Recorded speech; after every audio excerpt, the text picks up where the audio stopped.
মারামারির পরিবর্তে স্নেহ, মমতা, ভালোবাসাকে তারা হাতিয়ার হিসেবে গ্রহণ করেছে। হিফজুল কোরআন প্রতিযোগিতায় বিশ্বে বারবার চ্যাম্পিয়ন হচ্ছে আমাদের দেশের ছাত্ররা, কোনো প্রকার প্রভাব ছাড়াই। তো হেফজ বিভাগের শিক্ষকদের একটা কমন ডায়লগ হচ্ছে, মারামারি ছাড়া কখনো পড়ালেখা হয় না। কৃষক ভুল ধারণা থেকেই আমাদের হেফজ বিভাগের শিক্ষকরা এই কথাগুলো বলে থাকেন। বাচ্চাদেরকে প্রহার না করে আদর করে কিভাবে পড়ানো যায়, এই সিস্টেমটা কিন্তু হুফাজুল কোরআন ফাউন্ডেশনে খুব ভালোভাবে একজন শিক্ষককে শেখানো হয়। তো হুফাজুল কোরআন ফাউন্ডেশনের হাত ধরে হিফজুল কোরআন প্রতিযোগিতায় বিশ্বে বারবার চ্যাম্পিয়ন হচ্ছে আমাদের দেশের ছাত্ররা, কোনো প্রকার প্রভাব ছাড়াই, কোনো প্রকার মারামারি ছাড়াই। গ্রামগঞ্জে কিংবা শহরেরও কিছু কিছু প্রতিষ্ঠান এমন রয়েছে যেই প্রতিষ্ঠানগুলো এখনো সেই আগের মূলনীতি ধরে আছেন, অর্থাৎ যে মারামারি ছাড়া বা প্রহার ছাড়া কখনো একজন ছাত্র মানুষ হতে পারে না। বর্তমান সময়ে ইংলিশ মিডিয়াম যে সমস্ত স্কুল রয়েছে এবং একাডেমিক ভাবে যেই সমস্ত আমাদের মাদ্রাসাগুলো রয়েছে, এই মাদ্রাসাগুলোতে বাচ্চাদেরকে কিন্তু প্রহার করা হয় না। প্রহারের পরিবর্তে আদরকে তারা হাতিয়ার হিসেবে গ্রহণ করেছে। মারামারির পরিবর্তে স্নেহ, মমতা, ভালোবাসাকে তারা হাতিয়ার হিসেবে গ্রহণ করেছে। এজন্য কিন্তু দিন দিন এই প্রতিষ্ঠানগুলোতে ছাত্রছাত্রী বাড়তেই আছে।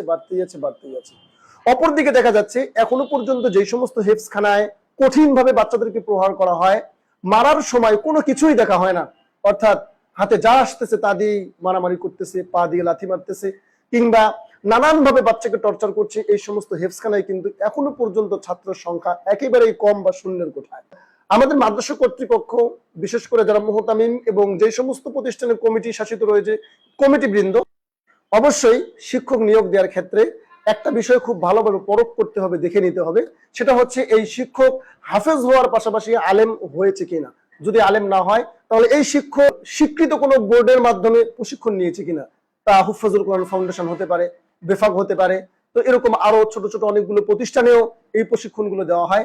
যদি সে প্রশিক্ষণ গ্রহণ করে থাকে এবং প্রশিক্ষণের পুরোপুরি যদি সে এখানে এসে প্রতিষ্ঠানে ক্রিয়েট করতে পারে, তাহলে আশা করা যায় যে এই প্রতিষ্ঠানের কোনো বদনামও হবে না। এই প্রতিষ্ঠানের শিক্ষক এবং যেই শিক্ষকের প্রশিক্ষণ রয়েছে কিংবা সে হাফেজ হওয়ার সাথে সাথে আলেম হয়েছে, সে কখনোই বাচ্চাকে প্রহার করবে না। আসুন আমরা প্রহারের পরিবর্তে ভালোবাসা, আদর, স্নেহ, মমতা দিয়ে বাচ্চাদেরকে পড়ালেখা করাই। যেখানে ইংলিশ মিডিয়াম স্কুলগুলো বাচ্চাদেরকে পড়ালেখা করাচ্ছে চকলেট দিয়ে, আমরা চকলেট দিতে না পারলেও অন্ততপক্ষে আমাদের হৃদয়ের গহীন থেকে যেন তাদেরকে ভালোবাসা দিতে পারি এবং ভালোবাসা দিয়ে তাদেরকে যেন আমরা পড়াতে পারি, এই হিম্মত রেখে আমাদেরকে সামনে আগাতে হবে।